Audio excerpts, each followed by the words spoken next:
Hey everybody, what is up? This is the Just Face It podcast, and I am Smitch here with my co-hosts.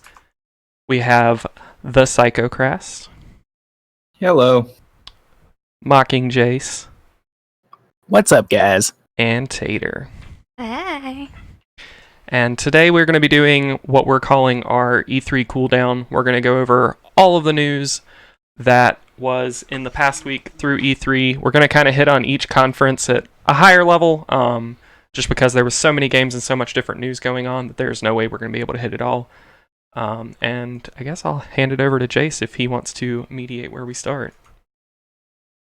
Well, this week I realized we didn't really talk much about ourselves last week, so I figured we'd do a little bit more intros on basically how long we've been streaming to Facebook, our backgrounds, streaming real life, all that kind of stuff, just so you guys can get to know us a little bit better. I guess I'll start off. My name is actually Jace, the Mocking Jace. I started streaming to Facebook back in, I want to say, September, October. I've streamed all over the place: Twitch, Mixer, DLive, YouTube. I've had previous experience running a gaming clan and running their YouTube channel and all that sort of stuff. I used to be an animation student, and currently I'm a film student. Go ahead, Psycho. I'm the Psychocrast. My name's actually Justin. A little background about me. I started Facebook back in September of last year. Before that, I had streamed to Twitch for about 3 years. I am currently a appliance installer. Best way to describe it. I deliver and install appliances. I went to school for computer stuff and then psychology as well, and then didn't go into any of those fields, and now I'm kind of just here where I'm at. Yeah, I guess I'll kind of pick up for us, and I'll say a little bit about both of us, and then I'll let Tater kind of talk more about herself. But we are Tater and Smitch. We are actually married to one another. We're in the same room, but you can't really tell at this point. And we are both professional engineers. I am a biomedical engineer. She is a chemical engineer. And we started streaming on Facebook in November of last year. Was kind of when we started doing it on a regular basis. Prior to that, we had done some streaming to Twitch, and we were doing it mostly as a way to raise money for charity. So we participate in a charity event called Extra Life every year. And that was kind of where we got started into streaming. And then last year we decided, hey, we really like this, and in an effort to actually make that charity event worth more to us, we figured we could build an audience and kind of push more for that. And then we decided, hey, we really love this, so we're doing it for that and because we like it. So Tater, if you want to add anything to that. I think you just about covered it. So that's us. Awesome. All right, so now you guys know a little bit about us. Facebook streaming is still a relatively new thing, but we've all been doing it for a little while now, and I think everybody's found a bit of success doing it, and we all enjoy doing it, having fun. And I think I speak for everyone who, if anybody is more interested in Facebook gaming streaming side of things, questions, that sort of stuff, feel free to reach out to us. You can always reach out to the podcast by sending us a private message or send us an email at justfaceitpodcast@gmail.com. All right, so I guess we will dive into E3. It's now over. They're already getting ready for E3 2020. Crazy to think about. 2019's even put in the ground yet. So we talked about it a lot last week, but why don't we just go around the table with, now that we've seen everything, what announcement has left you guys with the biggest impression? What's made the biggest impression on you? That'd be Watch Dogs Legion for me. Yeah, I I'm a second big fan that of one. this series. Big fan of the series, and the fact that you can just control any NPC and play with 4 people doing the same thing. I'm really excited to see how that's going to work and where that's going to go, and how that's going to affect sandbox games in the future. So that'd be the biggest one I'm most excited for, other than Final Fantasy VII finally has a release date. Hopefully. Hopefully, Fingers come on. crossed. Yeah, I guess I can go next. So definitely Watch Dogs. I'm also kind of excited to see what they do with Ubisoft announced that they're doing a game called Rainbow Six Quarantine. So that's kind of their attempt to get into the PvE market of things. It's a 3-player co-op game. And I've never really been big on online PvP shooters, but that game, the Siege looks really good, and that's kind of what they're building off of to build Quarantine. I think it's the same engine. So I'm kind of excited for that. And then just in general, I'm a big Nintendo Switch guy, so just seeing all of the games that are coming to Nintendo Switch. My job's going to start requiring me to travel more, so it's going to be nice to have those games to play while I'm on the go. Yeah, I guess I'll go next. Again, Watch Dogs. Just the limitless possibilities of that game seems very interesting. Because Smitch and I could both play that, and it would be 2 completely different games, and that's really fascinating to me. I also think that Ghostwire Tokyo is going to look really cool. More of the thriller rapture kind of thing going on, figuring out what's going on. So Yeah, that one looked very interesting to me as well. very spoopy. I like spoopy games. I mean, there's so many, I feel like, big game announcements. It's hard to pick really one. The one I guess I'm probably most excited for, and I know it's not the biggest game, is or going to be the biggest game, but Bleeding Edge. I'm really looking forward to that as a big Overwatch player. Mm-hmm. Oh yeah. That looks right up my alley. Yeah, So I'm looking forward to that. I'm definitely going to check that out. Yeah, I already signed up for the beta. I'm ready to go. Just needed to get here. Just give it to me.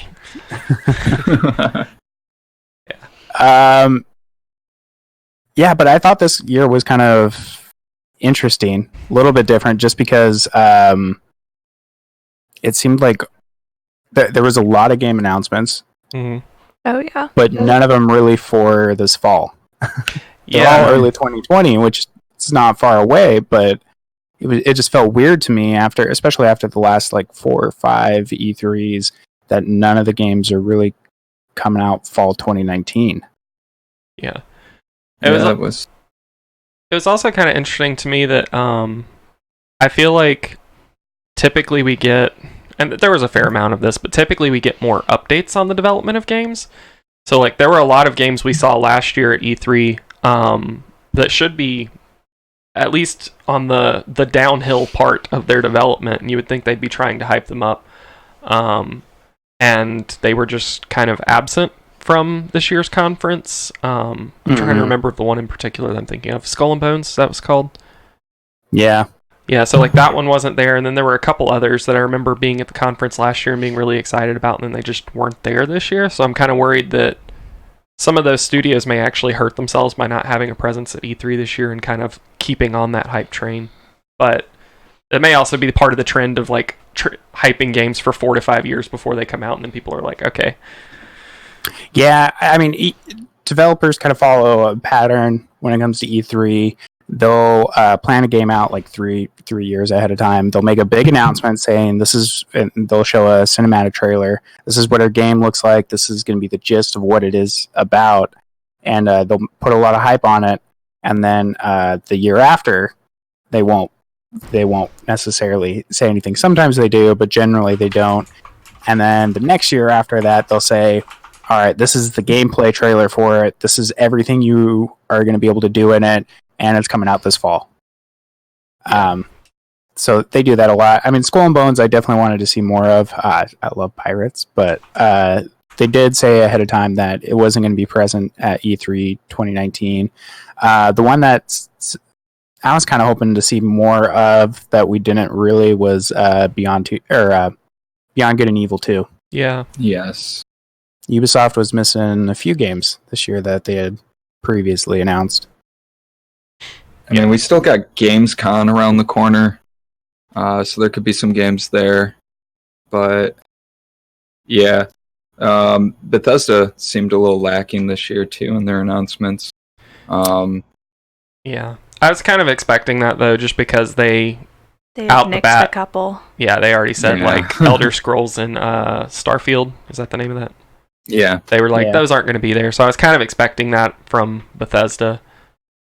Still kind of a bummer, but I guess Yeah. with Bethesda, I kind of figured it was going to go one of two ways. Either they were going to, it was either going to depend on whether they continue to support Fallout 76 or Mhm. move on.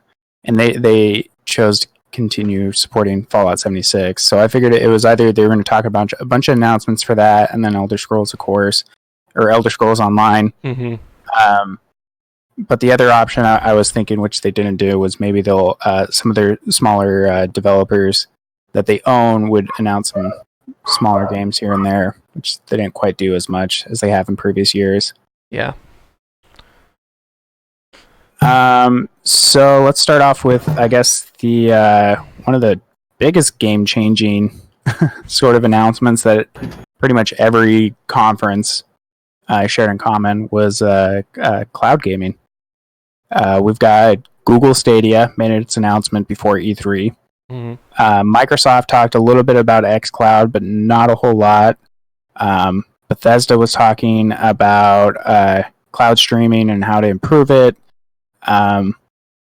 What are your own guys' thoughts? I'm very interested to see where Stadia and xCloud go. Orion seems all right, but of course I won't have too much to say on that until we know more about that project. I mean, $10 a month to play games to 4K Max Ultra on a potato. I could literally play it on a 4-year-old laptop as long as I have good internet. Seems very exciting. I'm very interested to see where it goes. I'm also really worried about data caps. Not everybody has a very high data cap that they pay for. Mhm. So that might be an area where the xCloud works a little better. Just because you download it to the Xbox and then you can just play it over your Xbox to your phone or however you want to do it. I don't know if you guys did the beta for Stadia back when Google announced it. They did one of the Assassin's Creed games with it. It played pretty well. It was very stable, and I didn't really see a whole lot of like frame drops or latency issues with it. And I'm kind of excited to see where, like, how much they've improved since then. But won't know till it comes out. I did find it really funny that like kind of since we're highlighting it here, the trend of this year was cloud gaming and like everything's going to the cloud and everyone's going to be playing from the cloud. And then Bethesda came out and they were talking about Orion, and like personally I was kind of like, oh, here comes another cloud gaming service, and they're like, nope, actually we're going to make all of them better. Yeah. So that was kind of funny to me. I know Tater and I were sitting here laughing, and I think the big takeaway from the Orion announcement for me was their goal is reducing the bandwidth required to stream those games, which I think kind of hits on some of the concerns that people have about it. So I think they're going to help, if everything works out the way they're saying it's going to, I think they're going to help this become a more viable option for gaming, and kind of maybe help others get over those hurdles of bandwidth and data caps and things like that. That'd be very nice. I think it'll be interesting to see how Game Pass mixes with xCloud gaming, as if you can get all your Game Pass games and download them from the cloud, then you have so many options just at your fingertips. Yeah. If you could go in there, pay, what is it? Is it $10? It will be $10. It will be $10. You can go in, pay $10, and then immediately have access to all those games without downloading. that's a huge convenience factor there. Yeah, I mean, I know a lot of people are almost fighting what's going on. Mm-hmm. Hang on, guys. I'm sorry. I gotta disappear for a quick second. Yeah, you're good. All right. Yeah. I don't know. My only issue, and is somebody brought this up. Google's like 4K movie service Mm-hmm. required at least like a minimum of 35 megs to stream a 4K movie, but Stadia is saying that your minimum requirement to stream a game is like 20 megs down. So I'm interested to kind of see how they brought down the requirements for gaming versus their movie service, because their movie service is built as it was. Yeah. What were you gonna say, Jace? I think a lot of people are fighting game streaming. And I myself am probably included as one of them, but I think that's just the way the industry is going to go. I think, as the decades have come and gone, like we've become more and more dependent on the internet and all the services it provides. So I don't see why gaming wouldn't be as included as one of them.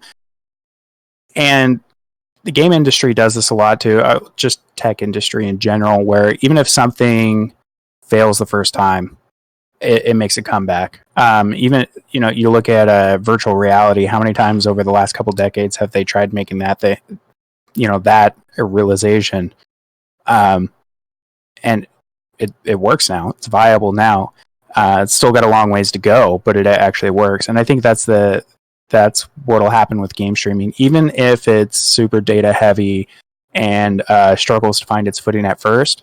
Even if it dies for a couple years after all these companies have initially launched it, I think it'll come back. I think in 50 years, that's what it's going to be. I don't think, personally, I don't think you're going to see these dedicated gaming rigs and all this kind of stuff like we use now. I think a lot of it's just going to be straight up streaming.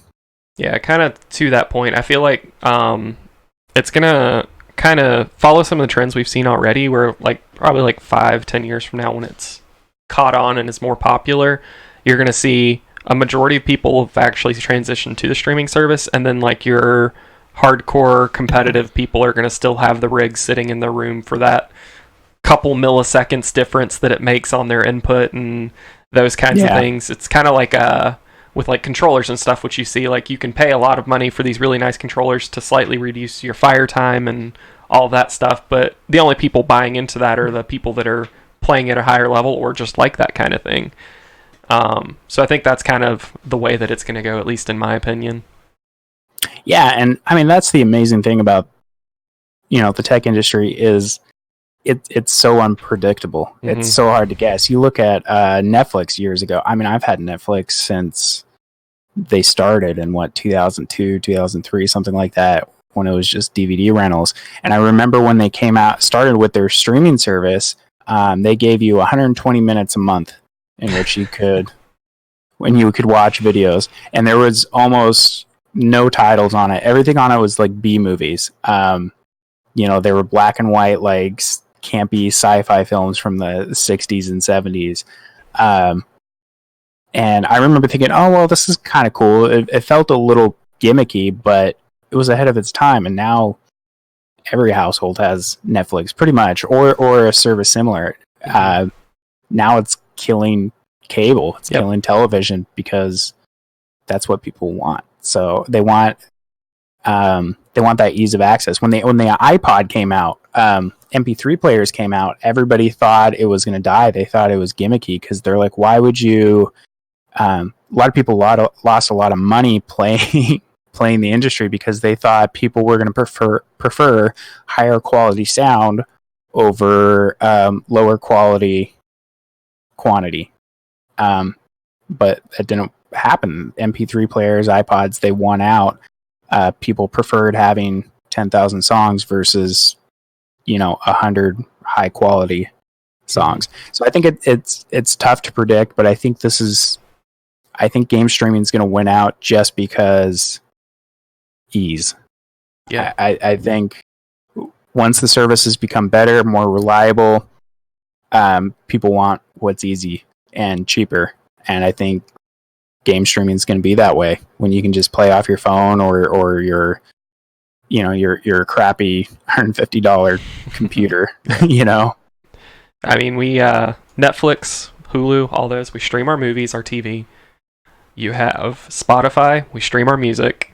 Like, it just kind of falls into suit that gaming will follow there soon. I think there was a bigger technology gap there, but streaming is kind of the trend of our era right now, so. Yeah, and I mean, like, everything else, everybody's concerned about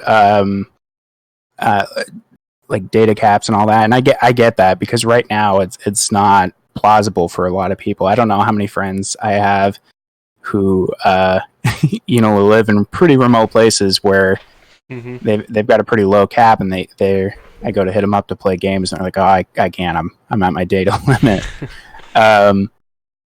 But it'll catch up. It'll for sure catch up. I think even though internet speeds aren't in a great place right now, I think they'll continue to get better over time. Yeah. Comcast is actually, for the first time in a long time, at least in Illinois, laying down lines into more of the farm cities in the southern Illinois. So they're trying to get everybody higher speeds out there. It's just a matter of how long is that take. Yeah, it's a high initial cost for them, so they've got to get past that barrier. I am gonna say we probably want to go ahead and move on and talk about some of the games, just because we're trying to keep it to an hour today. So yes, we'll go ahead and move on. Should we head over to Bethesda conference now? Yeah, sure, we can hit on that. So when Bethesda was slightly disappointing for me, but one of the biggest ones, I think probably the only game I got really excited out of was Doom Eternal. Yeah. I don't know if you guys are big Doom fans or not, but I love it. I've been excited for Doom Eternal since they announced they were making a sequel to the remake. Remake was fantastic. It just felt like a better graphic original Doom 95. I love the Doom series, so I'm excited to see that game come to every platform, even the Switch. Maybe I'll try to play it on there again. But yeah, that one looks great. All the gore. I love the gore. It's just too much. Just about everything. She was watching it and she's like, why? That's like, she's like, I like, she didn't say I like, she said, gore is okay, but like, why? So apparently it tips the scale in her against her, so. Oh, it's Doom. You have to have gore. Yeah, I tried to pick up the first one that they did a couple years back, and I just never really got into it. Probably the same reason. I don't know. I've never been big on just like senseless gore, and that's totally what Doom is. And that's what some people like, so. Yeah. To each totally their own. I mean, I'm guilty of it. I'm a big fan of the senseless violence. My favorite movies are grindhouse films. I love Robert Rodriguez, Quentin Tarantino, just to the point where it's so gory, it's ridiculous. And I love that in Doom. I can rip a guy's leg off and then bash his skull in with it. There's no reason to do so, but you can, and that's the reason.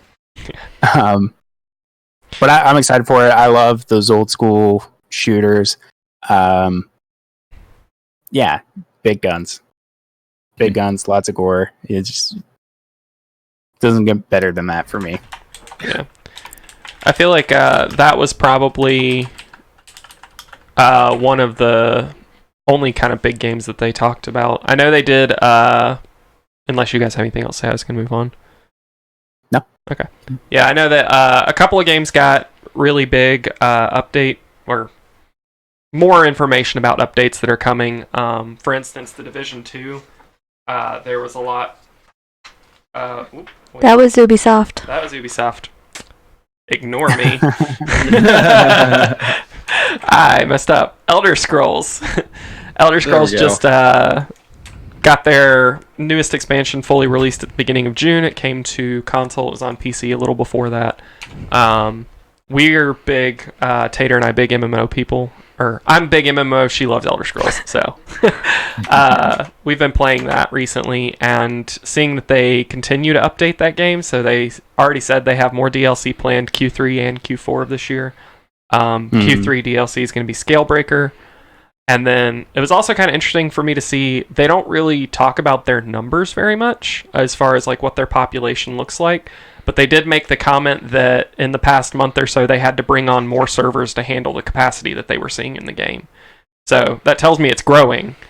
And it's kind of been a competitor in those top tier MMOs for a while, but to see that it's continuing to grow and still get that support is kind of exciting for me. Yeah, you got to hand it to ZeniMax. I mean, when Elder Scrolls first came out, it was lackluster. Yeah. I guess I'll say it was okay. I mean, I put a lot of time into it, and it fell by the wayside, and I didn't think about it for years. And then a couple of years ago, I picked it up on PC and started playing it again, and fell in love with it again. But yeah, I've never seen a shortage of players on Elder Scrolls where I felt like when it first released, like a month after, you didn't really see that many people, but it seems full now. I'm just excited because they brought necromancers, and that is usually one of my favorite classes to play. So I'm just like, yay! Yeah, I haven't picked up Elsewhere yet. I've been meaning to. I did beat all the way through Morrowind, so I should probably continue it. But yeah, Elder Scrolls Online is a good example of a game that just gets better over time. Yeah. And hopefully that happens to 76. Yeah. Yes. Yep. It's also really nice that they have done their whole one Tamriel, so that you can play any of the areas at any level. So we're only, I think, level like 22, but we're playing all the Morrowind quests right now because we didn't get to it when it came out. Yeah. ZeniMax has been smart in the way that they've been doing level scaling and just DLC. The way they do DLC is amazing. Just this a la carte, which Destiny's going to be doing soon too. On a side note, but it's great. Like I've had a bunch of friends who have actually switched from World of Warcraft over to spending more time in Elder Scrolls Online, and they picked up the newest DLC Elsewhere, and I'm playing with them, and it starts them right there in that new DLC location. They can still travel anywhere in the world. There's still tons of stuff for them to do, even though they only have the base game and the newest piece of DLC. Yeah, I feel like that's really what's kept the game alive and helped it continue to grow, is even though there's probably been periods of 6 months where we haven't touched the game, and then we'll pick it up and come back and we'll be like, oh, there's no DLC, and we can just teleport over there and start doing that if we feel like that's what we want to do. So yeah.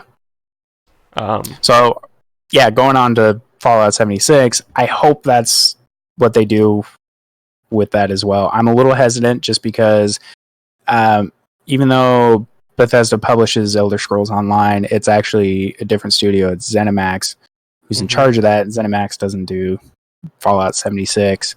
I hope they take lessons from SO on that, but I'm a little hesitant on it. But you guys have been playing a lot of Fallout 76 with all these new changes. What are your guys' thoughts on it? It's so much better than what it was. And it's going to get so much better. Yeah, once there are people to talk to. The NPC update is what they're calling it right now. The one that adds the actual storyline. That's going to be great. I miss raiders. I miss random people that I can just talk to and like con into giving me stuff or put a grenade in their pocket. I mean, honestly, that's why I play Fallout, is just exploring and just killing everything I possibly can. So that's going to make it much better. Although the world events that they've added have kept it from going to one part of the map and then just seeing absolutely nothing for about an hour's worth of time, and then finally something happens. That's gotten my attention. Just overall, like, the game mechanics are feeling better. They've not addressed all issues, but they've addressed major issues that when the game first launched was a big killer for it. So I will say. Let's hope. Go ahead, babe. I'm just excited that while it's massively open world, we went, I think, like an hour and a half the first time we played without hitting any sort of loading wall, which is really nice. Yeah. That was good. First Elder Scrolls / Fallout game. Oh, yeah. Yeah. No loading. Yeah. Yeah. Go ahead. I was just going to say real quick, the one thing I will say is anyone thinking about picking it up, if you play mostly by yourself, I would wait until the NPC update comes out. Right now, I think the reason we're enjoying it is we've all been playing together. So I know when Tater and I have been playing, at least, we usually have Justin with us, sometimes Justin and his brother, Psychocrass, sorry. And that's kind of contributed to our experience because the 3 or 4 of us will just bumble around for 3 hours going to random locations. But if it was just myself playing it, I feel like I would get bored because some of our interactions are what's making the game for me right now. They've definitely come a long way, but you may kind of continue to wait on it until that NPC update comes out and see what happens there. Yeah, I completely agree. I mean, the whole reason I fell off from playing Fallout 76 when it first came out was my friend stopped playing. And then I continued playing by myself and I realized this is boring. The world's just kind of empty. Without NPCs or anything like that, it's not as much fun by yourself. But hopefully they'll get the right changes coming. I like the idea of Fallout 76, and I'd like to see it come to fruition. Fingers crossed. Yes. Going on to the next conference, jumped a little bit on it. Ubisoft. Yeah, sorry. Actually, we've hit on all their big releases. Yeah. Momentarily already. But Yeah, the first pretty much. is Watch Dogs Legion, which is, I feel like, just going to change a whole lot of things, being so interactable. It's going to make each person's experience in the game their own and give... I just think it's going to be really cool, and I'm excited to try it. Even though I've never played any of the other Watch Dogs games, this one looks really awesome. I'm super excited. I love the first 2 Watch Dogs games. I think the biggest issue they had with the first 2 was the protagonists in either one. I don't feel like were super relatable. The first one, he was super angry, super angsty, which it was a whole tale of revenge. But I don't think it clicked with gamers quite as much. And the second one, he was definitely a lot more likable. He was light and jolly, but and they'd give you the option between like lethal and non-lethal. But he'd be this light, happy guy, and he's going on these murder sprees. It felt like such a contrast. So I think they've finally realized the right way to do this by letting you pick who you want to play. Yeah. Whether it's a hard ass, street dude or an 80-year-old granny, who I'm definitely playing as. I think they've realized, or they found one of their errors and they're fixing it, and I think it's going to get a lot of people excited with this system. Permadeath is always fun. It's frustrating, but it's fun. It's worked so well in other games. It reminds me of a lot of like State of Decay. That's one of the reasons I loved about those games. You grow to really love these characters, and you're bringing in all these people, and then the characters you love playing end up dying, so then you're stuck with the characters you hate playing, or vice versa. It adds more variety, and like you were saying earlier, Tater, the playthroughs are completely different for everybody. It makes things more unique. It also gives you that emotional investment. Because the definitely. first time my favorite character, or the first major character I love dies, I'm just gonna be so upset. I can just see her right now putting the controller down, just being like, "Nope, I'm done." I know I'm gonna get Granny killed, but at least she goes out on Blaze of Glory instead of retirement home. I'm gonna get a whole army. All my characters are gonna be nothing but old people, and it's gonna be great. Yes. I just appreciate that they know that's what people are gonna do, and like half the trailer was just Granny like wailing on people. Right. Beating up with the purse. It's It's great. amazing. So then they also announced a bunch of updates and a roadmap for Division 2. Yeah. I can kind of run through those real quick if you want. Sure. So I'll switch off with Tater here in a minute, but so their first content update, they're adding new main missions. They're going to add the National Zoo as a new location. They're adding a presidential compound, which is supposed to be like out in the forest, so you're actually getting out of DC for that one. And then Kinley College. It's just 3 locations they hit real fast. And that's what's coming with the first content update. Do you have a date on that, babe? I do not. It's soon, though. Yes, that's going to be their first episode. They're I calling think it's it. the summer sometime Yeah. it's coming out. It's the first of their first year, 3 seasons. Yeah. I believe they're calling that one Expeditions. Yeah, and if you want to hit episode 2. So episode 2 is going to be focused around the Pentagon. They actually did give us a date for that one. That one will be fall of this year, and it's also going to bring their second of their raids. Mm-hmm. So that'll be an 8-person activity. Yeah, and the Pentagon's the whole kind of story behind that second episode that they're putting out is that the Pentagon has fallen to a group called the Black Tusk, and you have to go like retake the Pentagon. And then the third episode, which I don't believe they gave a date, but it's going to be part of kind of to end off that first year. They're adding a manhunt, so you're actually going to be hunting down a rogue division agent. And I can't tell from the trailer that I saw, but it looks like you may be going back to New York, maybe? I don't know. So I'll have to look into that more, but like they showed what appeared to be New York with like the water surrounding it, and then there were division agents standing on the other side of the river, like staring at it. And the whole point is you're going to hunt down this rogue division agent. So it makes sense, but I'm not positive on that. So we'll see when they give more details.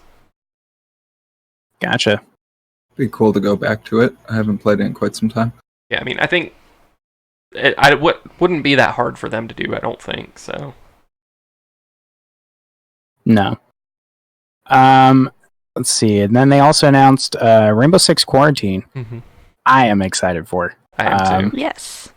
I don't know if you guys have played much Rainbow Six Siege or the Outbreak event that they did. I don't remember if it was last year or the year before. I think it was last year.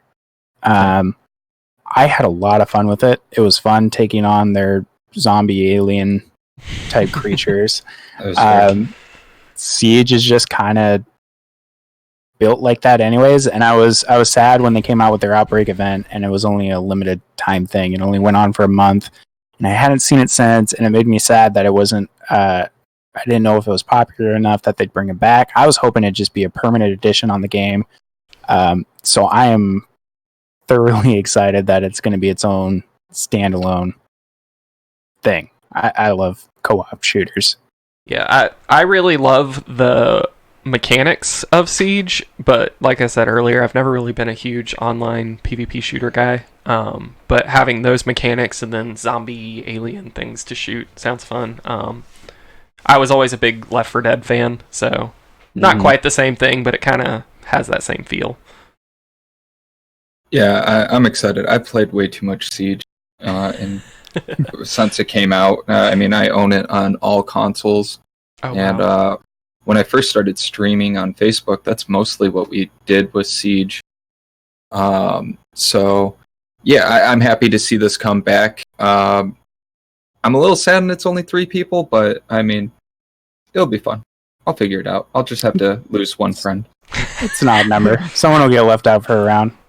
Yeah, I'm excited. I've put easily 2,000 plus hours in Rainbow Six Siege. It's a fun game. I'm looking forward to this. See, what we'll do is we'll play with you guys, and we'll be the 3, and Tater and I will sit here, and one of us will have the keyboard, and the other one will have the mouse, and it'll be a lot of fun. Guys, chaos! There you go. Chaos! You'll just be hear us amazing. yelling at each other, no, go left, left. Your other left. That'd be great. I need to jot that down. And then the other big announcement coming out of the Ubisoft conference, which they actually announced ahead of E3, Yeah. was Ghost Recon Breakpoint. But guys, there was a puppy. Yeah. Was that the Ghost Recon Yes. announcement? Yeah. Didn't really hear much what they Nice. said because there was a puppy. John Bernthal's dog. Yeah. Yeah. I don't know if you guys played much Wildlands. Mm-mm. I enjoyed it. I actually had a lot of fun playing through it. I burned through the campaign real quick, and then I was like, oh, okay, well, I guess that's it. But then they added world tiers to it, and they added the PvP, which the PvP was a lot of fun. I mean, I know a lot of people complain about Ubisoft, but one of the things I love about them, even if their game is only kind of bare bones at launch, they continue to improve upon it over time. We've seen that with Siege, we've seen that with For Honor, Steep. Most of their titles, if there's an online component, they continue to add content, even if the player base starts dwindling, and then they start to see a resurgence because of all this. They handle and support their games correctly. So I'm excited for Breakpoint. It's going to be, I think, a little bit more hardcore than Wildlands was. It looks like there's more of a survival aspect to it. If you break a leg, you fall too far, you break a leg, you're going to be limping. You can't run full speed. Just little details like that, I think, are what It's going to be make more immersive. games like this great. Yeah, definitely. And then they had a couple smaller games. Gods and Monsters. We don't know a whole lot about it. It looks really It's- pretty, though. Yeah, it was real pretty. Yeah, it's gorgeous. It's from the guys who did Assassin's Creed, which is going to be interesting. I think this is one of their first game in 15 years that's not Assassin's Creed, but it's set in the Greek mythos, which I absolutely love mythology. That's always been kind of one of the things I've wished with previous Assassin's Creeds, is that they would try to stay out of reality a little bit less and go more into Zeus and Hercules and Hades and all that kind of stuff. So I'm excited for that one. And then they announced another one, Roller Champions, which looks like roller derby. I kind of got a little bit of a Rocket League vibe out of it. Yes. A little bit. That's what we were sitting. I was going, it's like roller derby and Rocket League. And I have no idea how I feel about that. Yeah, I mean, I'll definitely give it a go, because, for instance, Rocket League was one of those games when it first came out. I was like, He that's played dumb. so much And then I of put it, 24 though. hours into it in 3 or 4 days, and I'm like, okay, maybe this isn't dumb. And me and my roommate that summer put probably 200 plus hours into Rocket League, literally just driving cars around hitting a ball.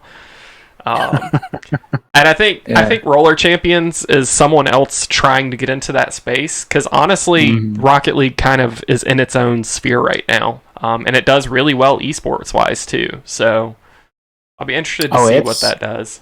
It's got a hardcore community for how goofy some of their arenas and skins and all that stuff is. It's got a hardcore community and a hardcore following. And yeah, I think it's good that they somebody tries to give Rocket League a little bit of a run for their money. Yeah. So, yeah, and from what I was reading, everybody who played it at E3 said it was a lot of fun. So Awesome. I mean, we need more goofy games like that. So yes, definitely. I love having something I can jump on for 5 to 10 minutes and not feel like I've have to commit myself fully to it. So. And then another conference, we had Square Enix, which I know Psychoscraft was really excited about, or a couple of their games coming out. Yes, we got the Marvel game coming out. Looks great. I'm very happy to see that it's not just a take on Marvel Ultimate Alliance. We're already getting the third one of that. So I'm interested to see more. And Final Fantasy VII finally has a release date for Episode 1. Finally! I'm very excited for that. I've been waiting way too long. It looks great. The combat looks really cool. it's going to be nice to show everybody what I imagined my favorite game growing up looked like. So. See, I'm super excited for it too, because Final Fantasy VII was always my favorite in the series. Followed closely by Crisis Core, which is a Final Fantasy VII spin-off game. So, definitely really excited for that. But I would like everyone to back up a little bit and hear the part of what he said of Episode 1. Hopefully we get all of the episodes, and I hope they release the full game. Otherwise, it's just going to leave me wanting. Mm-hmm. It's I mean, I've never been huge into Final Fantasy games. I understand the appeal of them, but they've never quite clicked for me. But man, people lost their minds. But I'm hesitant on what'll happen with it just through development hell. Oh, am I breaking up? You're good. Just go back like 10 seconds. Yeah. Okay. Said I'm a little hesitant about this announcement, just because Final Fantasy VII Remake has been through developmental hell. Mm-hmm. They announced it a decade ago. And then you just didn't hear anything. Every once in a while it would pop up and it would say it was having issues here and there. The episode part makes me a little nervous. I think it's either going to be a huge success or a total failure. I don't think there's going to be any middle ground for it. Yeah. But we'll just have to find out when it comes out, I guess. What are the thoughts on real-time combat? Because that's the combat system, correct? Yeah, I'm actually excited they went with real-time combat, quite honestly, because Final Fantasy 15 was very fluid, and I don't know, I really enjoyed the real-time combat. I think that they made the right call by skipping out on the turn-based, because nobody really wants turn-based RPGs anymore. And if they do, it's a very small group of people. So I'm excited for that. I am worried about the episodic thing. You know, episode 1 is disc 1, episode 2 is disc 2. If they don't ever release episode 2, we just leave off on a cliffhanger and just be like, oh. Yeah. So. Yeah, I feel the same way about the combat system. I was always more of a fan of when Final Fantasy went with the real time, just because the kind of turn-based got old for me after a while. So I was excited to hear that. I mean, as a person who's not a diehard fan of Final Fantasy series, I think it's a smart choice. Like 15 was the first one I was really able to get into, and it's because I'm not a fan of turn-based combat. It's okay here and there. I don't mind it every once in a while, but those are big games, and I don't want to go turn-based throughout the whole thing. So I think they were smart when they came out with 15 because it was kind of an introductory Final Fantasy to people like myself who had never really put a lot of time into it. It allowed us to get into them a little bit more. I know it made a lot of fans upset, but I think it's smart that they continue with that. Widens their audience a bit. Yeah, and I mean, for the most part, even those fans that are upset are going to buy it and play it. They're just going to be angry about it. Yeah. Yeah. That's what always happens. And then our next big one, we had the Nintendo conference, which had a lot of big announcements. Anything in particular you guys were most excited about? Okay, first of all, before we get into any of the games, I They just want to take... went way too fast. They did go really fast. A. B, can we take a moment to appreciate that the new person that does the English side of things, last name is Bowser? Yes. Yes. And the fact that they actually played on that, because I was talking about that the other day, and I was like, his last name's Bowser. Like, how is no one, like, freaking out about this? And then their conference was like Bowser and him, and I'm like, yes, thank you. But that's my 2 cents. Great. Sorry. We're getting a direct sequel to Breath of the Wild. I'm excited about that. Breath of the Wild, if you guys didn't get a chance to play it, anybody out there, it is honestly the one reason why I bought the Switch. Other than the Switch turned out to be a good console. And I loved it. I put way too many hours into it, just playing it, and I'm glad to see a direct sequel to it, because the story did kind of leave off a little lackluster and kind of a cliffhanger. But that's not the Zelda game I'm most excited for. Link's Awakening remake is actually what I'm most excited for out of the 2 Zelda games, because that is my favorite handheld Zelda game. I can't wait for that. And I can build my own dungeons! Yeah. Yes. Yeah. I still have, wasn't it on Game Boy, Link's Awakening? Yes. Yeah, I still have the cartridge sitting in a box in this room somewhere. Nice. I'm sure the battery inside it is long dead, but I have fond memories of spending many hours slamming my head against that game. Such a good game. Animal Crossing. I'm excited for a new Animal Crossing. That's honestly the only reason why I bought a 3DS. It's the only game I played on the 3DS. So yeah, I'm excited to play more of that. I probably will do that off stream though, because that game is very boring to watch if you're not doing anything with it. I think we will give it an on-stream go, and we will let you know how it goes. That sounds. We're fairly successful with Stardew, despite the fact that it is just a farming simulator, so we'll see what happens. Yeah. I'm just gonna get your guys' friend code and go over to your city and just leave random plants in areas, just so you know. We'll just be playing, and you'll just be like, plant, and we'll be like, where did this come from? Or you'll see me run by real fast, and I'll be like, nope, gotta go. I'm not here, you don't see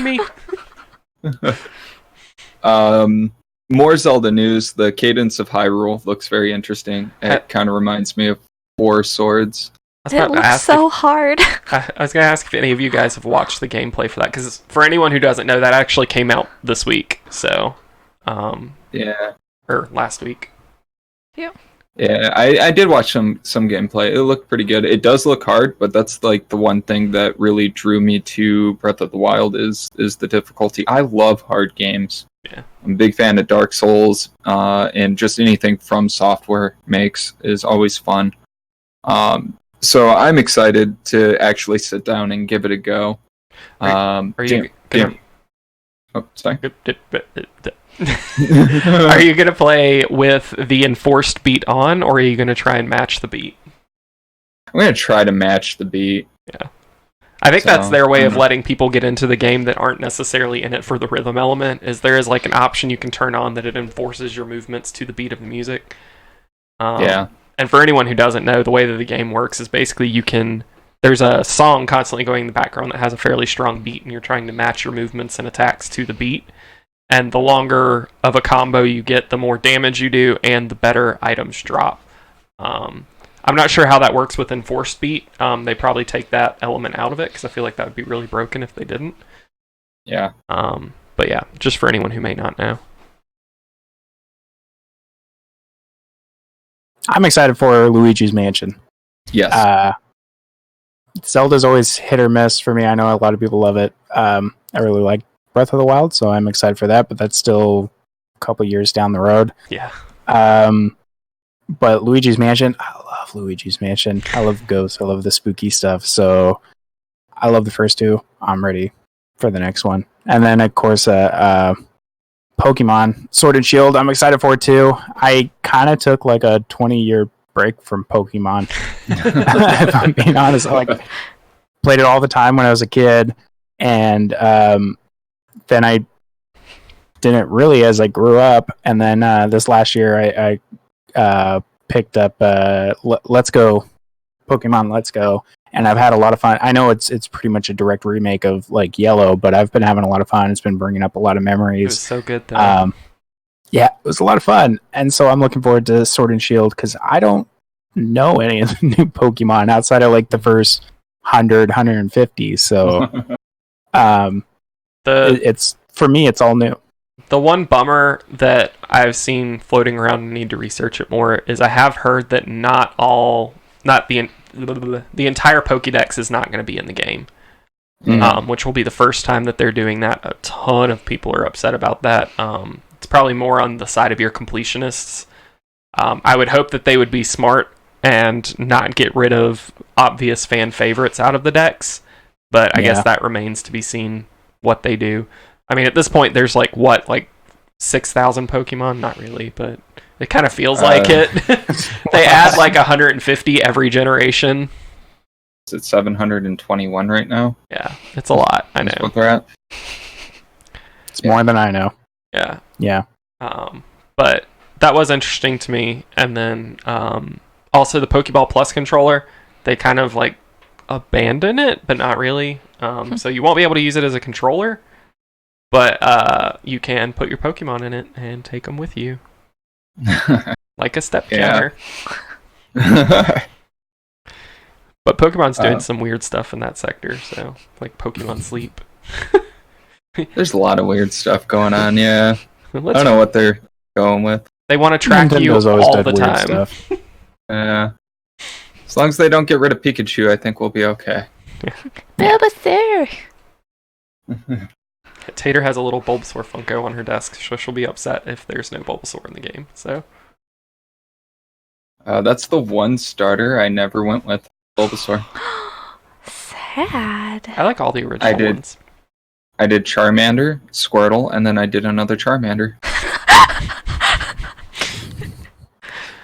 But yeah, I think that's kind of real quick, as much as we could cover in an hour flyby of E3. I know for any of you guys listening, there are quite a few games that we didn't hit. They'll probably come back up as they get closer to their release dates.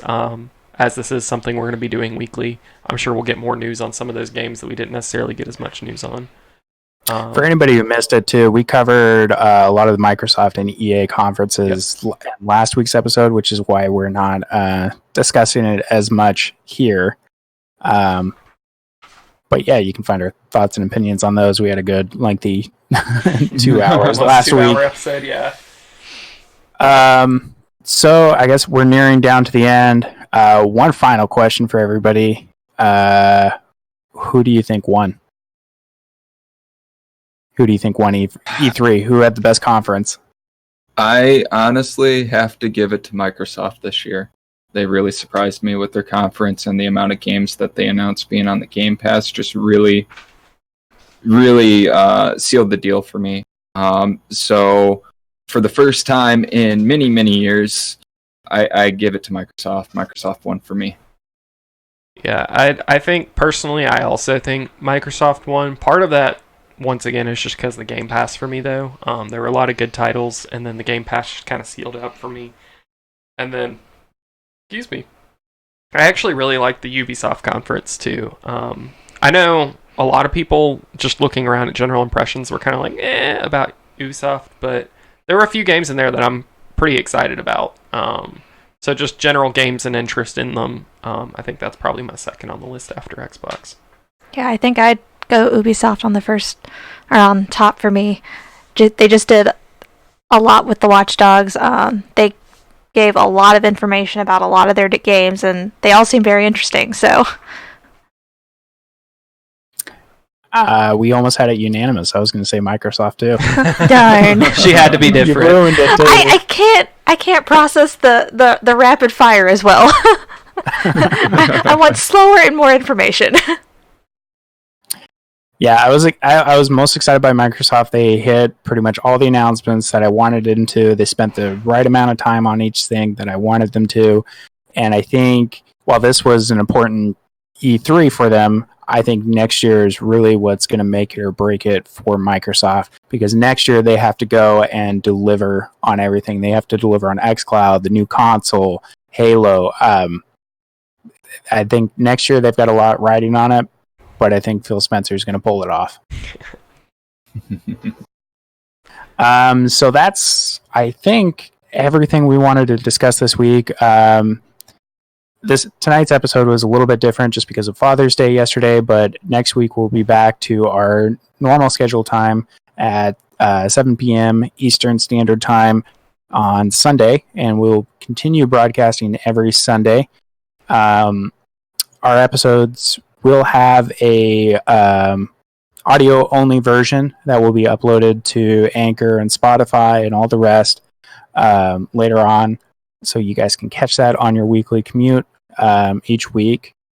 This video is also going to be uploaded on YouTube, on our YouTube as well, Just Face It Podcast. And if you guys have any questions that you want to ask us, whether it's just help on Facebook streaming, or if you have a question about a game, or just general trivia that you want to try and stump us on, shoot us a message through our Facebook channel or through our Facebook page, or send us an email at justfaceitpodcast@gmail.com. And just You can catch. go ahead. I was going to say, and you can catch all of our streams. I think everybody pretty much streams almost daily at our own individual channels, which you can find on our through our Facebook page as well. Yeah, and I was just gonna add real quick for something to look forward to next week. I think we were talking about before recording today. Next week we'll probably do a deeper dive on Facebook streaming as a whole.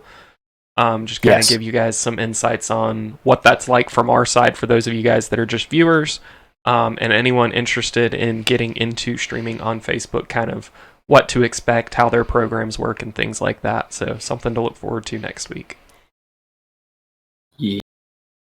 Yeah, give you guys the behind the scenes. Yep. This is just a wall. I think that's all we've got for this week, though, unless you guys have anything you want to add. I'm good. Tater? Nope, I'm good. Justin? Psychocrass? You guys, good night. All right, guys. I think that's going to be it for us tonight, and we enjoyed all of you being here with us. So thank you very much, and we hope to see you guys next week. Thanks, Bye. guys. See you guys. Bye. Goodbye, Bye. guys.